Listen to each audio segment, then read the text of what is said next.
50 urtez, ostiralero, presoen alde herriko plazan. 50 urtien, ostiralero, San Martin plazan dispersioaren aurka. 30 urtez, elur, txingor edo euri zuen eskubideen alde.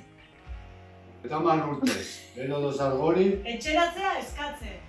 Plazatik kanpo gaude, etxean, zuek bezala isolamenduan. Baina ez zaituztego inoiz bakarrik utziko. Ez zaituztegu ahaztuko inoiz.